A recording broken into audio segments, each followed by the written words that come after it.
once you find the area that you want to market in. Let me just check the chat for any questions. Okay, marketing and branding. So we're going to go over marketing branding in the following areas: partnerships, loyalty systems, social media, and networking. When it comes to partnerships, this is a very key factor in how you should market yourself. Um, Customers develop, it takes time for customers to develop trust with a company. And once they do, once they've built that trust, what you can do as an outside company is to partner with that company that they built trust with to get to the other um, clients. So let's say you're a trainer, right? You're a trainer and you want to get more customers. You want to partner with with a gym. The gym has all the customers that you're looking for, because either people that want to work out or lose weight or stay in shape. You partner with this gym, you then get access to these clients. And that's generally how it works. You'll actually notice that some gyms don't even allow trainers in the door because they know that they are just a candy store for trainers. So I find that trainers may build relationships with the people at the front desk of gyms, and they talk them up, and you'll see them early in the morning talking to the front desk because they know, and they watch the customers come in and they know who to target, and they'll pass by, they'll hand out their card really slick, and but they understand the idea of partnerships, that you go where your clients are, or go where, partner with the company that has your clients. So partnerships is like a major strategy when it comes to marketing. Instead of trying to get the clients on your own, trying to build that trust may take years, which you will do naturally, but it will take years to get 50 access to 50, 60, 80 clients just by yourself. It makes sense to partner with the company that has 100 clients, and then maybe 15 of those 100 clients are people that actually want to work with you. Pro tip: interview before you pitch. We are entrepreneurs, we are business owners. We all get emails from people who want to help us with our marketing, help us with our SEO, help us with our Instagram, help us with our website. And it's so spammy. We all hate it. We get the email, we're like, my goodness, I didn't ask you for help. I didn't ask for this email. Why are you sending to me?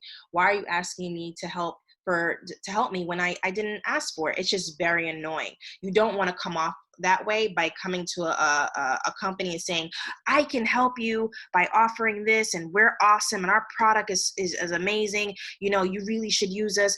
And you haven't actually gotten to know that particular company or that particular industry, to know whether or not they even want to partner with you. So I always suggest for people to either talk to company A, interview them first, or talk to somebody that's in company A's industry first, so that you can get an idea of what their needs are, so that when you do a pitch, it's not based on, here's my product, it's awesome, please buy it. It's, you have a need and you have customers that also have a need. I can help you meet that need of your customers by offering you my product. It's a different standpoint, it's a different tactic, and it's less slimy. And it opens the doors for conversations, because they may not be interested in working with you now, but because you came to them on a human level, on a, I'm not trying to sell you, I'm actually trying to solve a problem, they'll be willing to work with you maybe in the future, or recommend you to somebody else who may be open to working with you. A quick example, for my cleaning company, I knew that I wanted to get into buildings. I wanted to work directly with a particular demographic. So I decided to talk to property management firms. And I just called them and talked to them, say, hey, do you guys offer cleaning service to your tenants? You know, if so, like, how does that work? And I just had conversations with people at the front desk, had conversations with people on the phone about whether or not a cleaning service is something that they actually even wanted to partner with. And I got a lot of information. I found property management firms that already had their own cleaning service built into their company. So when they came to a landlord and wanted to manage their property, they already had their own cleaning service. And then I would ask them, why? Why do you, you're already a property management firm. Why are you also doing cleaning? Wouldn't it make sense to outsource to an outside cleaning company? And they were like, no, we want to control quality. It saves us time and money. And that's just what we want to do. So I learned right off the bat, there were different types of property management firms and different strategies I needed to go before I pitched to them. And it saved me a lot of time. And I didn't come off as spammy. I got so much information. I began to become more strategic and focused as to what partnerships would work for me, and I would work for them. So once again, interview before you pitch. Get to know them, figure out what their needs are, and then pitch to them. Now, looking at loyalty systems, there are several loyalty systems that you can choose from. Buy one, get one free. I like that, especially for service businesses, because with, let's say, once again, you're a trainer. A lot of yoga studios and Pilates studios do this, where you get like the first class free. They're willing to throw away that first class because their chances of you signing up are higher, because you just get a taste of what they have to offer. And what they also do is that, hey, you can get the first class free, but you won't get a free towel. They'll pretty much cut you off from certain benefits so that you'll want to buy another class so that you can get access to the other benefits. In terms of a service, I find it's good when you're just starting out to get to do this, because you're getting to know your systems and whether or not you're working for the client. You give the first session free because it's like a test trial. You're getting to know the client's getting to know you and what the expectations are on both ends. And then the second one is where it's like serious, and it's better that way, because by time then you've gotten to learn how they are, and you can set up better systems for the client. And I find that that's just good for service-based businesses when you're starting out, when you're learning how to actually run the business. People feel they don't feel bad for just having a test trial that's free. Referral fees for current clients. I think that this is great because you're encouraging your current clients to talk about your services. Most people don't talk about your services until somebody in their group mentions that they are looking for your particular service or product. So incentive for them to mention it is a referral fee.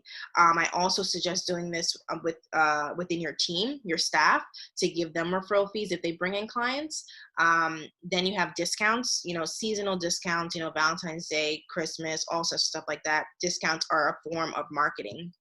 And then free shipping. Free shipping is always great. I like the type of loyalty systems where if you buy a certain amount, like if you spend $150, then you get free shipping, or you get with Sephora, which I love. Sephora gives you free miniature products of like high-end products for free. Once you spend a certain amount at their store, which it's bound to happen. And I love that system because, like, man, when you swipe your card, like, I just spent so much money, but like, hey, but guess what? We got some Versace perfume for you. It's very tiny, but hey, listen, it's free, and it makes you feel good. So think about loyalty systems that do not hurt your budget. Always keep in mind your budget and making sure your revenue covers your expenses. Your pricing needs to be on point before you think about doing discounts and stuff like that. Make sure it doesn't hurt you. You may bring in a lot of people, but you just bring in a lot of people on a discount. But if your pricing isn't correct, then it'll end up hurting you.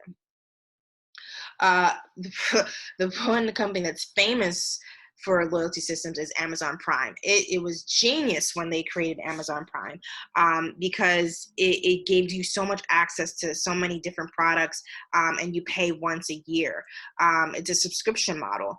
It's excellent. It's great advertising. And even when you don't have Amazon Prime, they have a way of like psychologically making you want to become an Amazon Prime member, that they ask you, oh, so you don't want free shipping? As you're checking out, they're like, oh, you don't want free shipping? Well, click here that says you don't want free shipping. And you have to click it feeling kind of bad, like, yeah, I do want fast and free shipping, but you know what? I don't think I need to be an Amazon Prime member right now. But it works. It really does work. And they constantly pump out incentives through this loyalty system to get you to become an Amazon Prime member. Once again, if it doesn't fit your budget, don't do it. Subscription models are tricky because you need to have a certain volume in order for it to make sense, because once again, your revenue needs to cover your expenses. If you have a certain, let's say, if you already have 300, 400 clients, it makes sense to then do something like a subscription model, because let's say only 100 of those 400 clients, or even 80 of those 400 clients does a subscription model. They still, when you, if you look at your expenses, it could still cover expenses because of the sheer volume of people on the subscription model. If you can't cover basic expenses with your subscription model, don't do it. And look at how many people you have, not how many people you want to have or you think you'll get from a subscription model. Just look at the numbers first before exploring that option. Another cool example of a loyalty system is Zoom, the application that we're using right now. You can do a monthly service, a billing, or you can do it annually, and they get you save $30. That's a good marketing tactic, where it's like, listen, we knock off like $2 if you buy us annually. And looking at from the point of view of the customer, well, if I'm always going to use this service, yeah,